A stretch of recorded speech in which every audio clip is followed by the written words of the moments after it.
aspect is the metagame has been shaken up quite a bit. Love it. By Sensei's Divining Top getting banned. Now, the best deck in Legacy for quite some time was Miracles. It took people a while to grapple with that truth and really understand it was just the best deck, period. Right. The counterbalance lock with Sensei's Divining Top really created an inevitability where you could just have unbelievable card advantage even when you have literally no cards in hand. Your opponent could have a full grip, and they had no chance to resolve anything because Sensei's Top and counterbalance really locked it out. Now, one of the reasons that they did ban the card, however, was because of time. Right. Now, the deck was the best deck in the format, and it created a huge problem with organizing tournaments, the logistics of matches going to time. People would see Miracles doing so well, and they'd want to play it, but they didn't put in the reps to really be able to finish a match in 50 minutes. So if they won the first game, the second game draws, they were rewarded with the match win, but in reality, they should be able to finish 3 solid games over 50 minutes. So what you're going to see is a lot of decks that are more than capable of closing games out in a 50-minute time frame and a really big variety. The absence of Sensei's Divining Top led to the rise of Death and Taxes. Death and Taxes became, to a degree, the default grindy deck in the format. Terminus, Entreat the Angels, all of those type of cards that made Miracles so powerful, those being gone, it's difficult to kind of outgrind a deck like Death and Taxes, which has Thalia, Mana Disruption, and every single card in the deck becomes a legitimate threat because of Sword of Fire and Ice. A lot of people, when they take a look at it, they say, oh, Stoneforge Mystic can go get Batterskull, and think that that's the A plan. Really what you want to do is get a Sword of Fire and Ice. So then all of your creatures, which are objectively terrible, Recruiter of the Guard is a 3-mana 1/1, and a lot of the time you just go get another Recruiter of the Guard. That's ugly. But each one of those becomes a 5 damage a turn. Must answer. That draws a card. Right. And then, of course, Mother of Runes makes it so removal becomes very difficult. Flicker Wisp with Aether Vial. You can do a lot of tricks. It's a very nuanced deck. A lot of little subtle plays that can really change the face of certain matchups, and you'll see the better the player, the better they'll perform with the deck, which isn't always the case in Legacy. A lot of the time there are decks which are kind of fragile and very powerful, and you don't get as much of an edge. Death and Taxes is in a place where a better player is going to perform better. Right. Now, you don't need to tell me about a fragile deck that doesn't need a good pilot, because I played Charbelcher for years, right? Yes. I told myself, I'm not good at Legacy. What I'm going to do instead is pick the luckiest deck and ride it to victory. And, it didn't work that often. Yes. Charbelcher, if you are a phenomenal combo player, I do believe you can get a little bit more percentage points out of it. Okay. But in general, the lines, as you said, are pretty self-explanatory. You got 7 cards in your hand, and it's enough to kill your opponent, unless they have Force of Will. Yeah. And there's not a lot you can really do about that. Phenomenal combo players will actually create a little bit more of a durable mana base. Like, they'll really make sure that they get down a Taiga and kind of build a mana base so they can cast multiple different threats. They'll be able to pivot toward the Empty the Warrens plan in a setting where it's actually going to work, instead of just, Like throwing out 6 goblins on the first time. They might wait a turn or two and then create like 12 guys, and maybe even have access to Charbelcher in the same turn, so you have to answer both. But in general, that is a very linear deck, and that's an excellent example of something that somebody can step into the format with, play a deck that's way more powerful than they've ever played, have a good time, and start to see what the rest of the metagame is like. Cheap as well, which is why I gravitated toward it. Yes. You need a Taiga. You need 4 Lion's Eye Diamonds. Yes. And that's maybe about it. Yes. I think the 2 decks that for a long time I pitched to people when they were looking to get into Legacy were Goblin Charbelcher or Affinity. Oh. And I will say both of those have crept up in price. At the time, Lion's Eye Diamonds, you could get a play set for like $100. Now a single copy of the card is that much. Yeah. And Ravager also, I think mostly due to Modern, the pieces of that deck have also gone up. Fair enough. So lay out the So you said that combo deck is kind of fringe. Yes. Maybe not tier 1. If you're a combo player and you want to get into Legacy, what is the tier 1, or what are some of the better combo decks you could play? There's actually a lot of different combo decks. So what you'll see is things that Legacy players won't even really consider true combo it's still a combo. So Okay. Reanimator, for example, that doesn't really quite feel like a combo deck. Not purely. Because you're getting in just a big creature. But honestly, even the black-blue Reanimator version is a combo deck. You're getting in a threat, you're cheating it into play, and you might have to wait a couple of turns to win, but the power for what you're paying, to pay 2 mana to get a Gristlebrand, I mean, that would be considered a combo in Standard for sure. So yeah, there's a black-red Reanimator deck. Okay. That one is more of a combo in the sense that it's very fast. You basically can get in a Gristlebrand, draw a bunch of cards, and then get in even more creatures in the same turn. Nice. And just swing straight out. And a lot of the decks you'll see in Legacy are able to combo, even if they don't necessarily have to be a strict combo deck. I lost on the first turn a couple weeks ago versus a Gristlebrand, a World Spine Worm, and an Inferno Titan, all crashing in on the first turn off of a sneak attack. Oh. So yeah, there's a lot of very powerful combo decks out there for you. Storm is probably the thing that people would think about as the most traditional combo deck, and it looks like we actually have that on camera. So here he's got the Chrome Moxes, Burning Wish, and it looks like he's also got the Rite of Flame version. And there are 2 very different Storm decks. They may look very similar on the surface, but here you're going to see Rite of Flame along with Burning Wish, so this skews much more toward red, and then you have your Empty the Warrens for your kill. On the other side, you have more of a black-blue style deck where you can actually just tendrils them out a little bit more efficiently. Oh, I see what you're saying. But this is the red version, yeah? This is the red version. Okay. I consider this list to be a little bit more forgiving, and that you have more mana, so you're just kind of funneling it all. You may not have as many different lines with this compared to a list that, say, runs a Sensei's Divining. Well, I guess you can't run Sensei's Top anymore, but other lists, instead of those instead of those Rite of Flames, will run more card selection. I see. Maybe something like a Grim Tutor to be able to kind of take some different lines. But here we started out with a Deathrite Shaman. We're going to be seeing a lot of him in the tournament. We'll see if that's the case on camera, but he is everywhere. You're talking elf decks, you're talking Delver strategies. Really, it's about as omnipresent as a creature can be, given that it's green or black and it fixes mana. Yeah, now here we have the Storm player facing out against this 4-color Leovold strategy from Tom Smiley. Now, Tom just came in 3rd place, and that's why we're featuring him. He got a 1-round bye into this Legacy tournament by virtue of his finish, and now he's diving right back into the action. So we can only guess what he named, but it looks like Brainstorm and Swords are really the only non-land cards, and Brainstorm is going to be able to convert those into the best cards on top of the deck. And as you see, classic combo, Brainstorm plus Fetch Land. That is what makes Legacy so amazing. He had a Swords of Plowshares, which is almost entirely dead in this matchup, and he's able to put that on top and shuffle it away. Right. Effectively just drawing 3 cards for free. Not for free, but for 1 blue mana.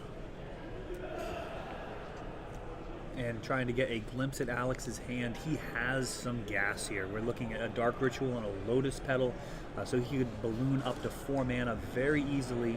We've got a Burning Wish as well, but it does look like he's going to need to pass. Now, Deathrite Shaman is a very strong card in this type of matchup. It doesn't seem like it would be, but not only is it going to be able to set a clock, it's also going to disrupt the graveyard. So cards like Rite of Flame are going to be able to get knocked down a notch.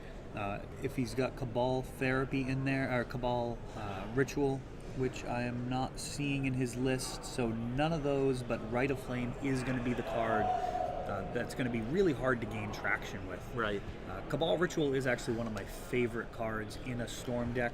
I've actually been able to win through cards like Trinisphere with that, where you're just paying 3 to get 5, and you're fine with that. That's Dark Ritual right there. It's totally reasonable.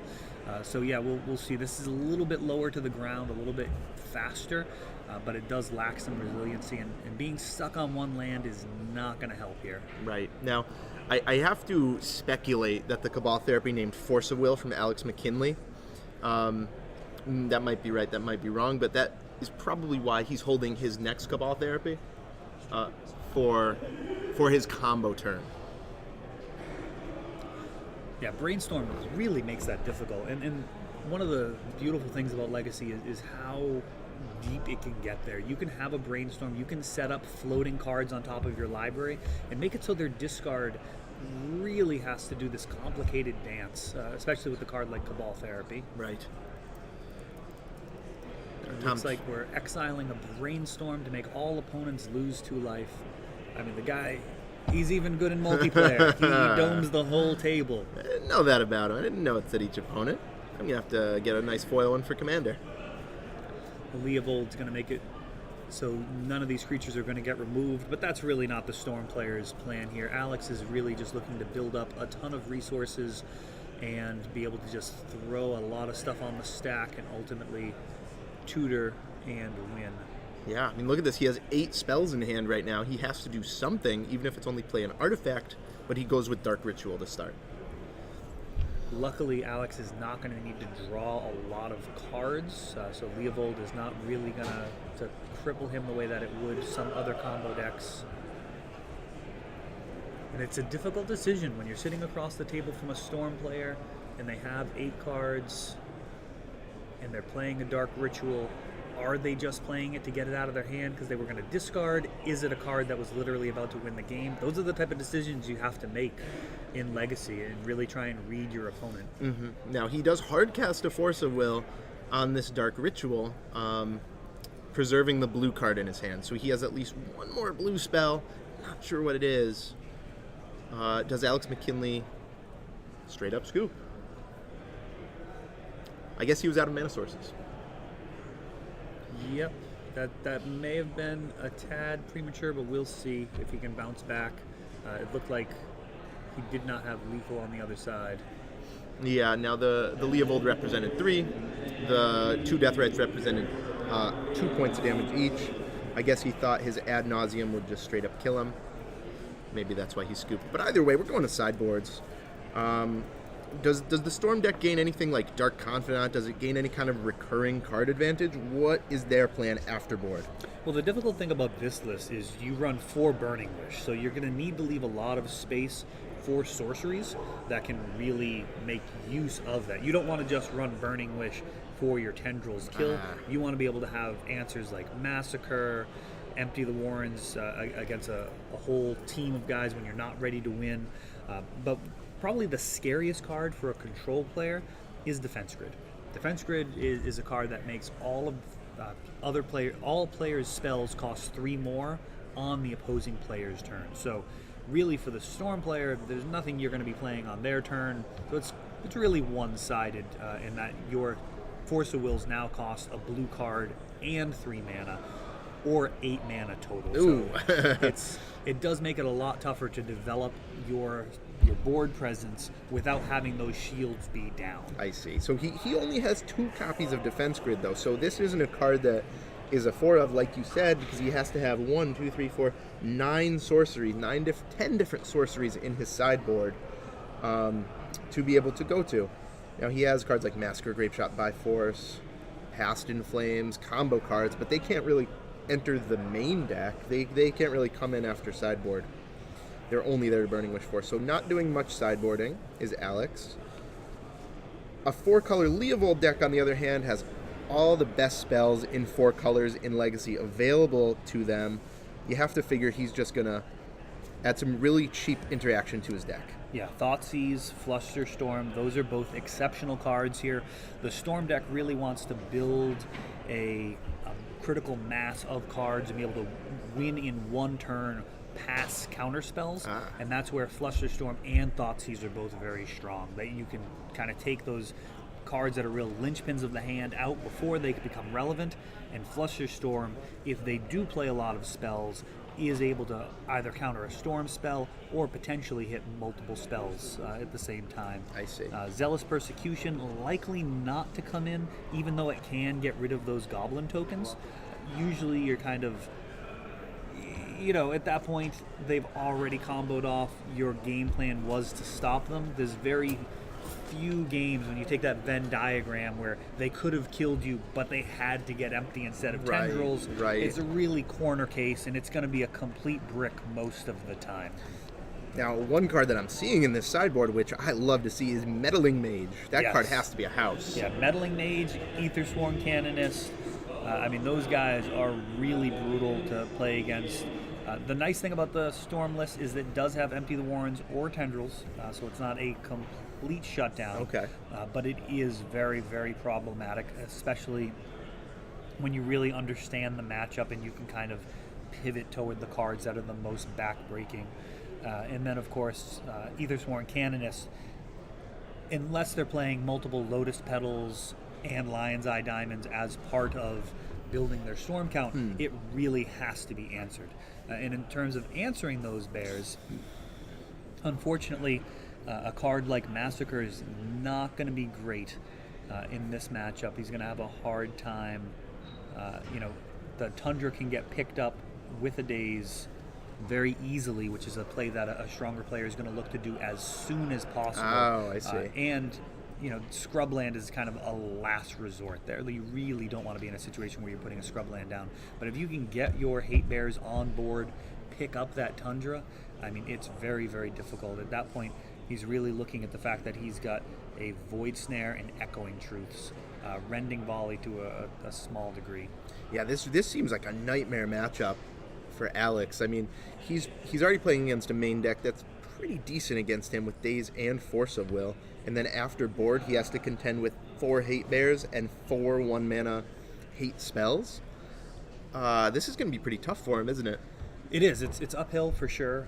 This is actually able to attack on 3 axes very easily.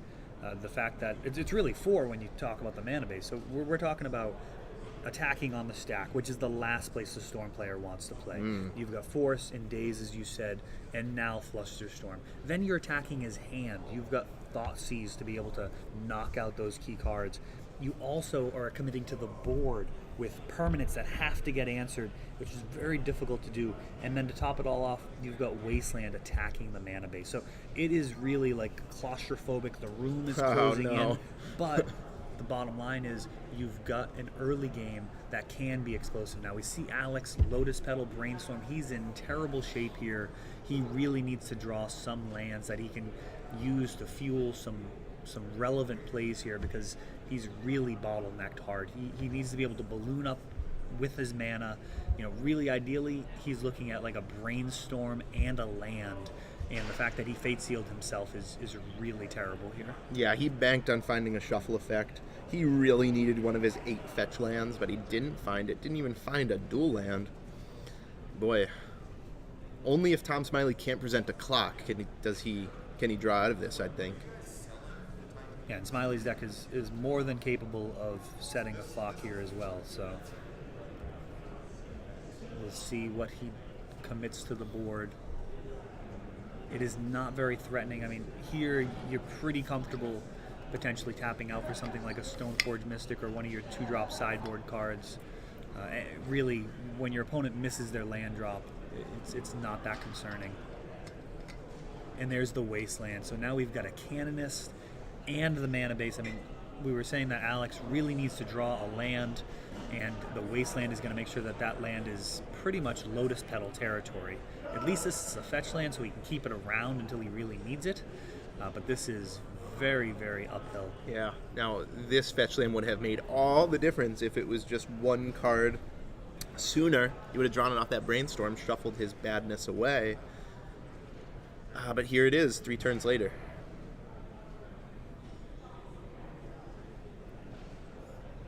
And Deathrite, which is, I think, reasonable to not hold back your other Deathrite to just continue draining, just given how far behind Alex is. This will be his 1 spell for turn. Yep, Aethersworn Canonist, a Rule of Law type effect, an Eidolon of Rhetoric type effect. It says that you can only cast 2 spells a turn if one is an artifact. Is It's that actually, right? you can play one non-artifact spell I see. per turn. So you can play a bunch of artifacts underneath it. That does give you a small out. You'll note that there's no basic mountain in this list, so he can get the swamp, he can get the island, but his deck relies heavily on red, and that's going to be a single use underneath this threatening wasteland. Yeah, he only has 2 lands in his whole deck that produce red. Oh, and here's the Thoughtseize, really able to potentially pick this apart. So Ad Nauseam is a big threat. Ad Nauseam at 5 mana is going to allow you to draw a ton of cards, the trade-off being life. It's essentially Dark Confidant repeatedly until you decide to stop. Yep, so the Thoughtseize does take the Infernal Tutor. He's more worried about what the tutor can get as an answer to the Canonist, rather than the Ad Nauseam and ICY. Yes, that makes a lot of sense. Surgical Extraction is a very powerful card, which decks that run discard and counters in Legacy will often bring in, even when they're not facing a deck that is primarily graveyard-based. For example, Show and Tell. If you get rid of somebody's Show and Tell from their hand and then Surgical it, that is likely the game versus that matchup. Right. At that point, they've got some sneak attacks, which are much harder to resolve. They have to basically resolve that and have mana up. So that's the type of thing that you see in Legacy is the power of a card like Surgical Extraction to create card advantage or to just really cut off some of the stronger lines. And Infernal Tutor is where you want to be with Storm for the most part. It generally pairs with Lion's Eye Diamond, so for those not familiar, what you'll do is you'll generate a lot of mana, you'll play your Infernal Tutor, and then you'll sacrifice your Lion's Eye Diamond, holding priority to discard your hand, allowing you to be hellbent and get any card that you want out of your deck. At that point, a lot of the Storm lists will go ahead and get a Past in Flames to be able to replay all of those cards from their graveyard Right. and then win the game. Now, this list actually has our Past in Flames in the sideboard because it has the 4 Burning Wish. And there really are a lot of varieties with all of the different decks in Legacy. Even a change like that makes this a very distinct deck from the Cabal Ritual Past in Flames style, a little bit bigger over the top. This is more about a fast empty the Warren. So kind of a step up from Charbelcher, a lot more game, a lot more decision making, but it can be a bit fragile, and I think we're seeing a little bit of that here. Yeah, now he does have an answer to that. The Aethersworn Canonist. He has the by force to take it out, but can he cobble together enough mana for an Ad Nauseam and enough life points? I'm not sure. Being at 8, I mean, this is very, very grim. It's really about what the Ad Nauseam would need to draw him, and all of those things are going to be damaging him. I mean, he does need some Lotus Petals. Those would be nice, but all of those rituals, he needs a few of them, and he's going to need to be able to Burning Wish and Tendrils in order to really win this game, because just getting a ton of goblins is not going to stop this. Yeah, he might just be dead on board here, right? Drain, untap, drain. Yep, that's it right here. And he's got plenty of blue cards on the other side in the graveyard. Yep, there it is. Yeah, tough matchup for Alex McKinley here. Yeah, that is not what you want to be facing.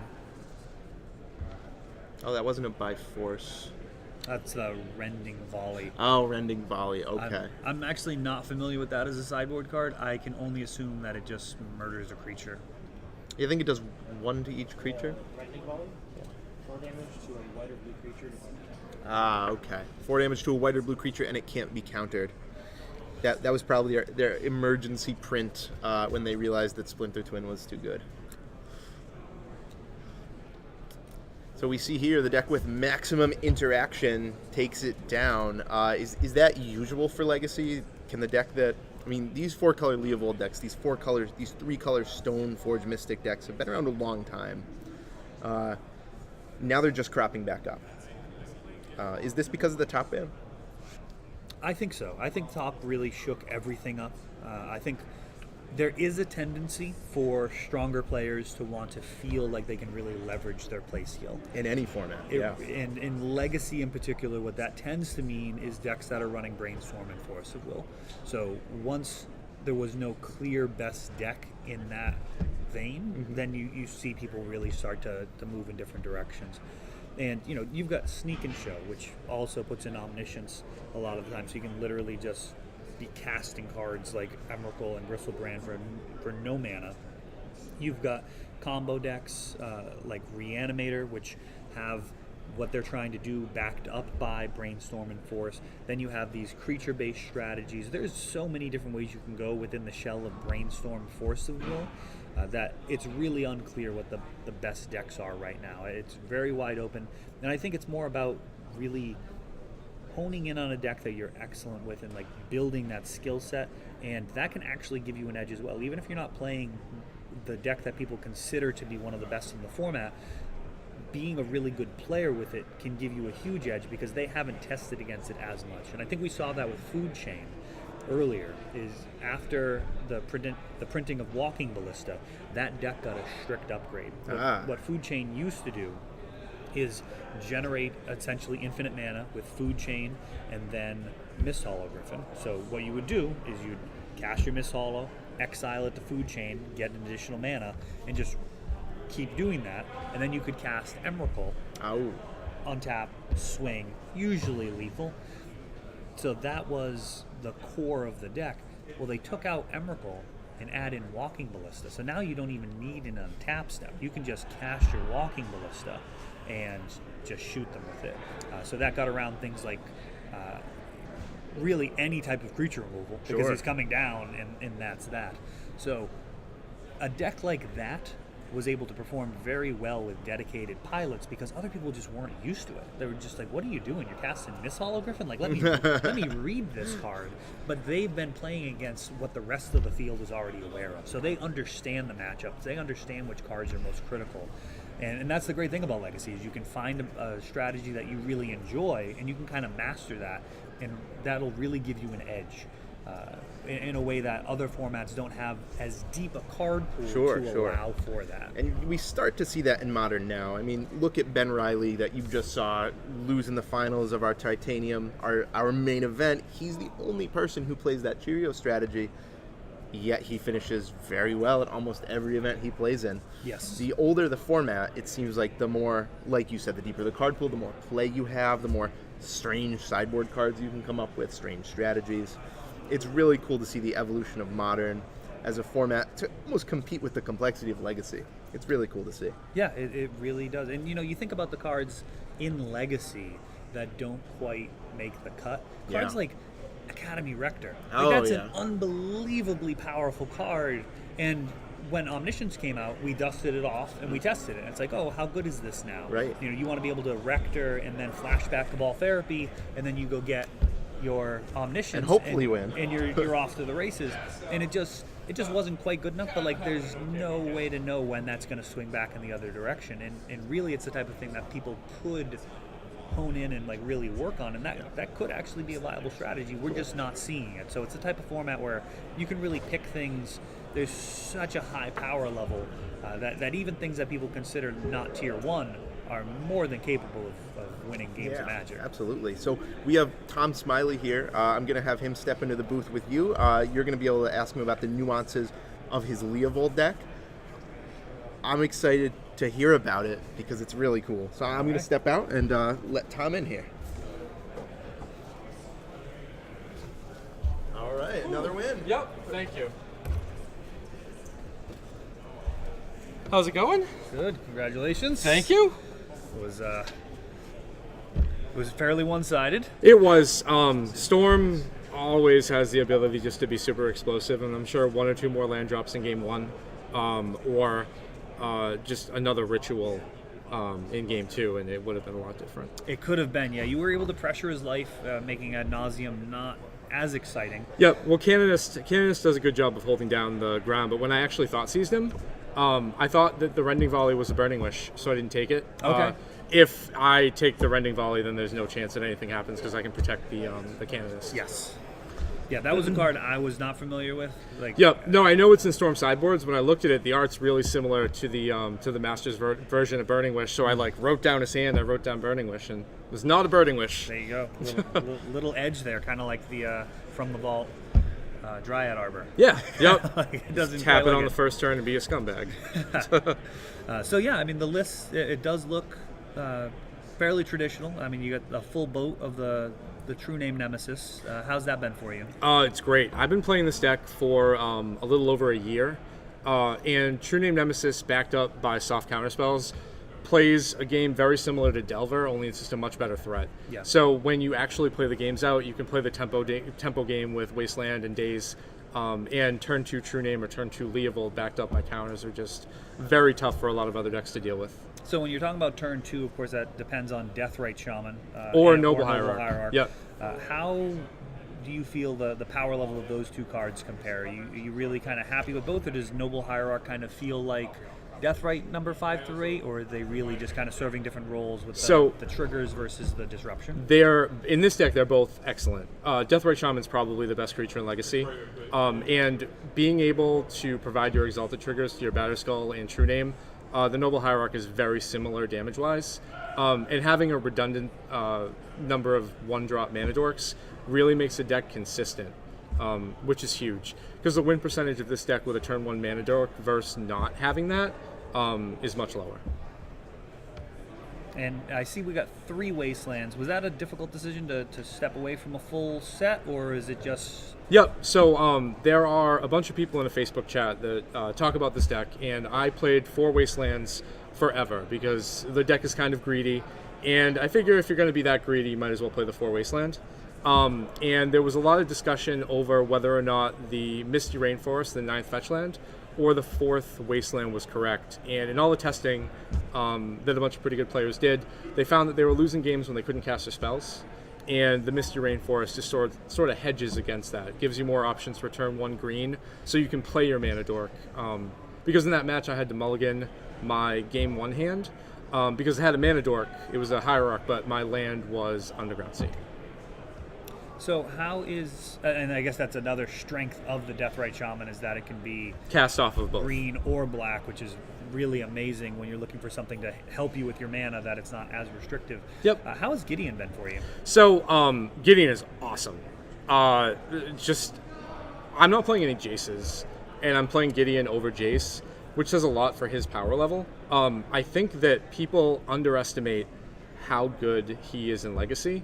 Right now, there's a whole bunch of other 4-color Leovold decks that are packing a bunch of Pyroblasts and Red Elemental Blasts, and Gideon is immune to that, provides consistent value, and can just plus and get into the red zone. Even though the new Miracles deck isn't super popular, this is an amazing threat against that deck. Great, yeah. I mean, it looks like a very fun list to play. You've got multiple equipment. You can really take a bunch of different routes. Fire and Ice versus GT. What's your guidelines for that? What would you recommend to people who are kind of new to the format? So They seem similar to a lot of people. What would you say there? well, a lot of newer players, when they pick up a Stoneblade deck, will just almost automatically get Batterskull. It's their first go-to. In this deck, it's definitely like the third equipment most of the time. If you're playing in a creature mirror, against Delver, Death and Taxes, anything where the Jit can control the board, Jit's the first one. Sword of Fire and Ice is great against combo, really increases your clock and draws you into more counterspells. So combo, Fire and Ice, and creature decks, Jit. I think that's a good guideline to go off of. I think people, as you said, very often think Batterskull's where you want to be. It's a big threat. Yep. But as you said, the threat versus a combo deck is a fistful of cards. So. Yep, Batterskull, you get that against Bug because they have a really hard time dealing with it, and Burn, obviously. So yeah, I mean, I think the list looks good. It's good to see you putting in the work and getting the results. So. Yep. I've had very, very good luck with this deck, and it's very solid. You can pick it up and play it to a pretty high level just because it is fairly linear. You want to accelerate into your 3s and then use your tempo counterspells to keep the game locked up. But all of the cards have a very high power level, and it's a great, great deck for Legacy. Yeah, it's also the fact that it sideboards well. Like when you've got 4 Swords of Plowshares main deck, those are coming out versus certain decks. Yep. It's less of a head scratcher. There are Yeah, cards that are going to be underperforming. So that's also very helpful for newer players getting into the format, is to pick up a deck that they can have a clear sideboard plan where this portion of the deck is for this type of matchup.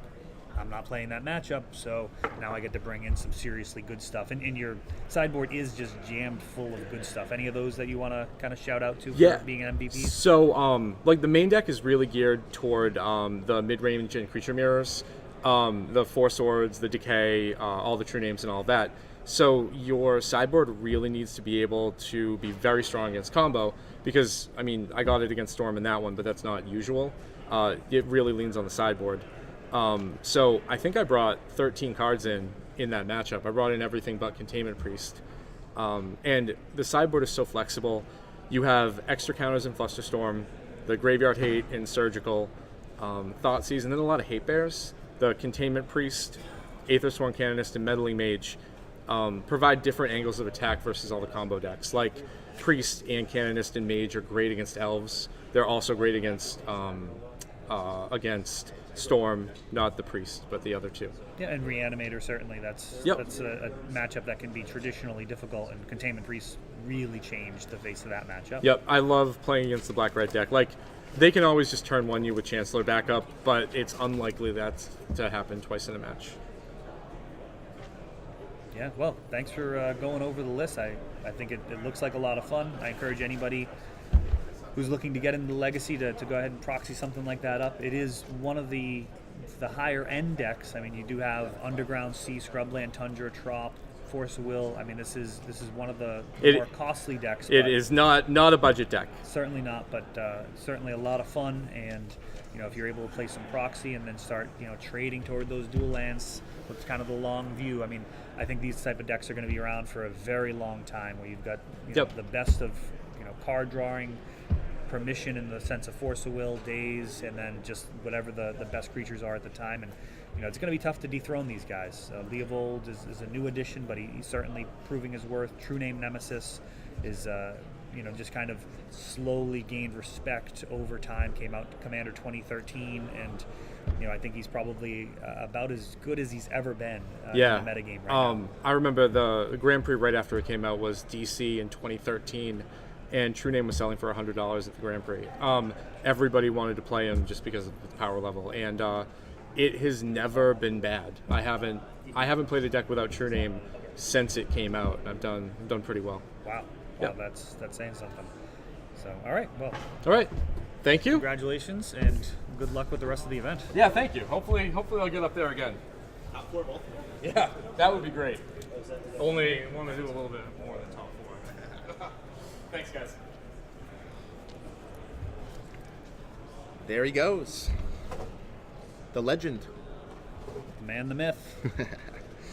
So, that was a good interview. I didn't get to hear a lot of it, but it sounded like he knew what he was talking about with this Leovold deck, which is pretty cool. Yeah, he actually said as he was leaving there that he has not played a deck without True Name Nemesis since the card was printed back in 2013, which is certainly saying something, to be able to get results with that same strategy for all of this time. There's a power level there. Neither of these players have True Name Nemesis, I don't believe. The aggro lone player definitely doesn't, which is a strategy that I didn't know was really that good in the Legacy. What do you think about aggro lone right now? It's tough because you've got the dedicated Dark Depths loan lists, which are performing extremely well. In terms of the new contenders, when Sensei's Top got banned, lands became much better, and elves became much better.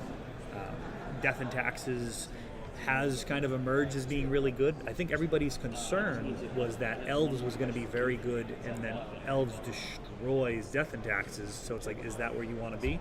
But the metagame's, it's really so diverse that it's not like you're going to be playing against elves every round or even multiple times in a tournament. So early in this game, wow, bins 2 Chalice of the Voids. Chalice is a very, very powerful card. It's similar to Blood Moon in that it can really just make it so you're not allowed to play a game of Magic, and that's the goal. You get it down and just your opponent just draws brick after brick, and eventually I'll get there. So yeah, let's take a look at this list here and see what he's got going on. Just for all of you at home, this is game 3, so these players have already played 2 games in the match. They're now in the 3rd. Marcus is on the play. What do you see about these lists? Well, there's a whole lot of zoo creatures in here. Of course, we've got Deathrite, only as a 1-of. That is unusual. But we've got Dark Confident, Knight of the Reliquary. We've got Green Sun Zenith as a nice little toolbox application. And you have Life from the Loam and Punishing Fire, which that is something that you see together very often. A lot of synergy there. Life from the Loam is going to allow you to recur cards like Wasteland, the Dark Depths combo, really whatever you need there. And Knight of the Reliquary is also a tutor for that combo, so it can be very explosive. I'm going to read through the list here. It is not likely that it runs. Now, there's a Battle for Zendikar card that actually lets you untap your Knight of the Reliquary every time a land enters the battlefield, which can turn a list like this into a combo deck. Right. So that is what I'm talking about when I say like the lines in between combo and aggro and control. Like, what does that mean? Mini combos. You can just add that card in, and all of a sudden, Knight of the Reliquary generates mana and can pull together a combo win out of nowhere. Now this is interesting. After a main phase brainstorm from Dylan, Marcus untaps, draws the 3rd Chalice in his deck, Wasteland to take him off mana, take him off any potential daze, and then slams the Chalice on 1. That is just feel bads right there. Yeah. Now, everybody is I shouldn't say everybody, a lot of decks are prepared for a Wasteland lock, and Dylan has set up a rock solid mana base with a basic island and a basic swamp. Some of the Delver decks actually are on 18 lands and no basics. And it looks like an immediate answer to Chalice, Engineered Explosives at 0. That is one of my favorite cards in Eternal formats. Engineered Explosives really demonstrates kind of the complexity of the rules in Magic. There are cards like Thalia, which make it cost 1 more, and you can actually play your Engineered Explosives. If you want to get rid of a Thalia, you play it at 1, and then you're able to pay 1 for her, right. And then Sunburst only checks the different colors of mana that are played. It really does interact with cards in a lot of different ways to create some interesting lines. So Knight of the Reliquary is going to need to be answered. It looks like we've got perhaps the one from the dual deck and a Brainstorm. Yeah, pretty cool that the Engineered lands. Explosives can actually trade with the Chalice on 1 for the same amount of mana. That's pretty hard to do. And I really like the way Dylan's played these early turns. Got his Swamp, got his Island, gets rid of 3 out of the 4 Chalices in Marcus' deck. If he finds an answer to the Knight, this will be a clean board, and I gotta feel like a clean board favors the player with Fetch Lands and Brainstorms. Yeah, that is possibly the case. It will really depend on how lucky he is with Life from the Loam. That card can really turn the corner. If he hits Life from the Loam and then starts getting Punishing Fires by the handful, things can get out of hand very fast. So I don't think Dylan wants to feel too comfortable, but of course he does need to answer that Knight and see where it goes from there. But it is very much up in the air. There's a lot of variance in between dredging and hitting 3 bricks and dredging and hitting 3 Punishing Fires. Right. The Grove of the Burn Willows Punishing Fire combo used to be in Modern, very briefly I believe. Too good for the format. The Punishing Fire was banned, but it's a player in Legacy. It's not one of the best things you can do, but it is pretty good. The Grove makes your opponent gain 1 life, and the Punishing Fire returns to your hand when your opponent gains life. So with that combo, one of which is a land that produces 2 colors of mana, you get to basically have as many shocks as you want in the course of a game, provided you have enough red mana for them. Yeah, and that Punishing Fire is going to be able to keep Pyromancer off the board and mop up the tokens given enough time. Gets rid of those Snapcasters. Gurmag Angler is really the problem if you're trying to get rid of stuff with Punishing Fire, but it can be done. You can, with 1 Punishing Fire and enough mana, you could actually kill a Gurmag Angler. But that is a lot of mana. Yeah. And that is not really where you want to be. Now, Marcus only has the 1 card left in hand, but he is ahead on board, and that Knight of the Reliquary Actually can't sacrifice any land right now because the Knight of the Reliquary says that you have to sacrifice a plains or a forest. So Caracas, not a plains, and Grove of the Burn Willows, not a forest. The Thespian Stage can't even copy one. So really, it's just a vanilla creature right now. It's just a 3/3 maybe? Yeah. And Dylan does not have plains and forests in his deck. That is a trick that you'll see sometimes, is copying your opponent's lands. There's no line there either. Nope, Grixis is the colors that he is not. And the Graveyard Counting, you know what this means. It's a fish.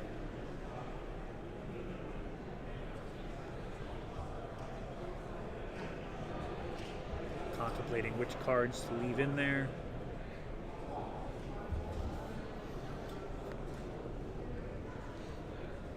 Never has a zombie fish been so good as the Gurmag Angler. 1 mana 5/5, not too bad. And we're fetching. Gotta imagine he leaves the Therapy and a Brainstorm for any potential Snapcasters he might draw. Was that a Blood Moon I saw him go past? That's pretty scary for the aggro lone deck. Yeah, Blood Moon is a back-breaking card. Very difficult to deal with. If it catches you tapped out very often, there's no more cards you can draw. A lot of the time, decks will have cards like Abrupt Decay, which they'll have to sit back on 2 mana for the remainder of the game, because if Blood Moon hits at any time, it threatens to just make it so they'll never play another spell. So Zombie Fish, and delve 3 more, 4 more, Zombie Fish. That's scary. You go from 0 power on the board, you tap 4 lands, make 10 power. Yeah, but we do have Thespian Stage copying Maze of Ith, so while it does create quite a board presence, it doesn't actually have the ability to push through any damage. And we're just going to see where Knight of the Reliquary goes. Any land. Oh, we got a Wasteland. Yep, so Thespian Stage is a land from not Guild Pact, Gatecrash. That land is 2-tap, turn itself into any land. So it copies the Maze of Ith. So 2 permanent answers to the 5/5. Electing to take out the Badlands instead of the Volcanic. Yeah, not sure I love that. There's a Jason the Mind Sculptor in the deck.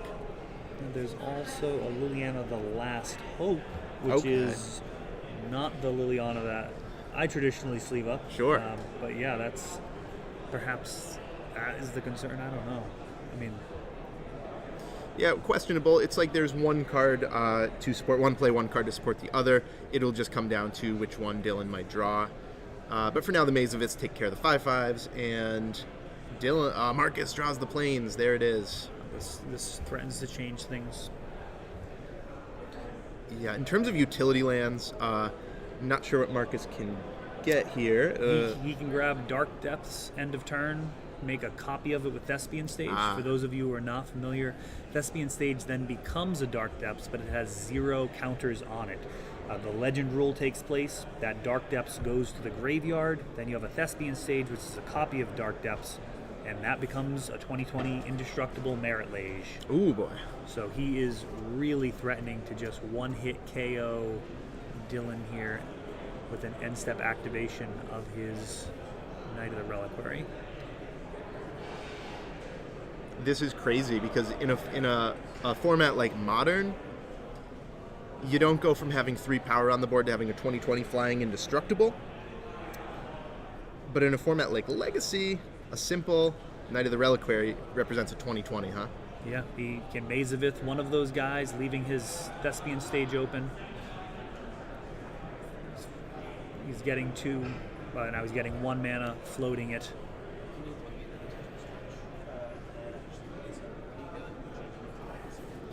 See Marcus rocking back and forth. He's excited. I'm excited. 2020 time. At this point, we just got to wonder what he's going to use for a token. So Thespian Stage copies the legendary land. Now Thespian Stage is a Dark Depths, but has 0 counters on it. And whenever the Dark Depths has the 0 counters on it, you sacrifice it and put a Merit Lage into play.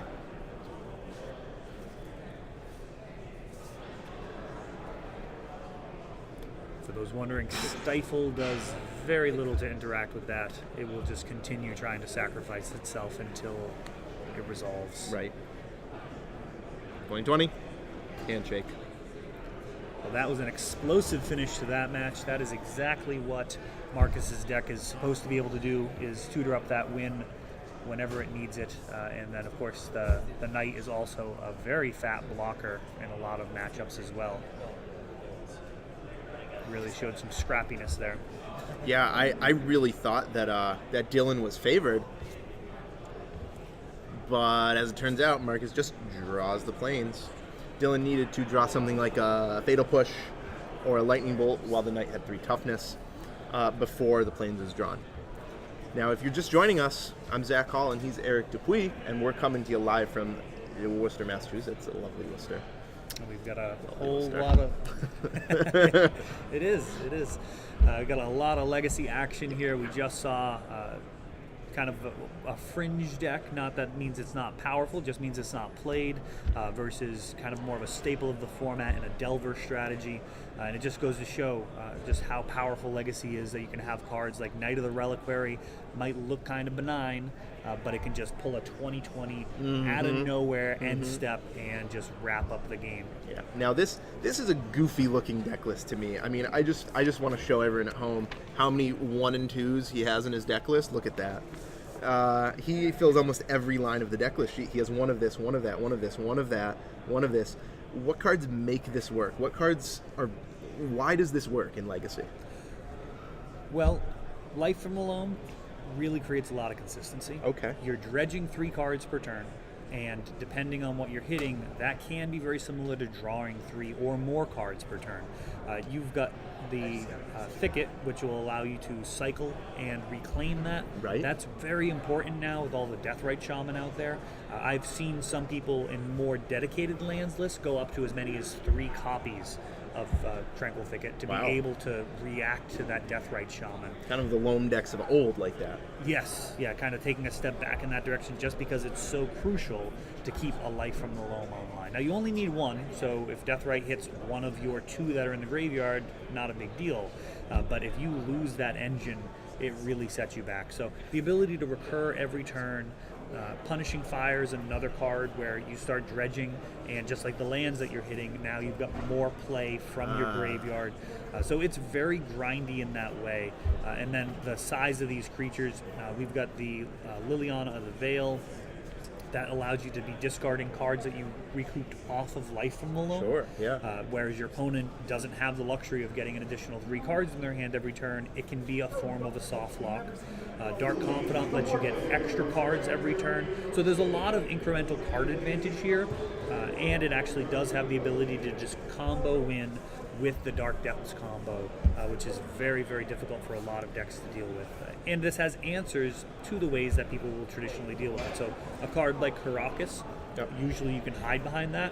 Well, it's very difficult to do that against a recurring Wasteland. Tutor up the Wasteland. Very cool. I'm gonna...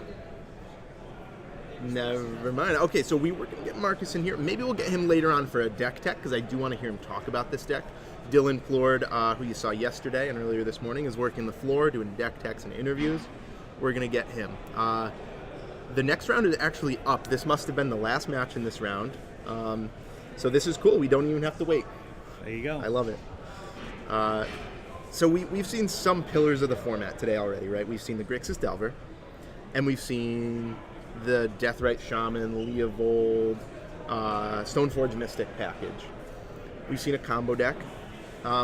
What else do you expect to see today? Well, I definitely expect to see Death and Taxes. Oh, yeah. It is kind of the grown up in the room to a degree. It kind of Okay. keeps things fair, and it is a deck that you definitely see it almost every top 8, and certainly a decent percentage of the metagame. Dedicated lands decks are also in an excellent place right now. They're very grindy. They're similar to this, except they're more all in on the Dark Depths plan, and a lot of the time they really don't have to resolve much. Right. They can actually just be recurring a Life from the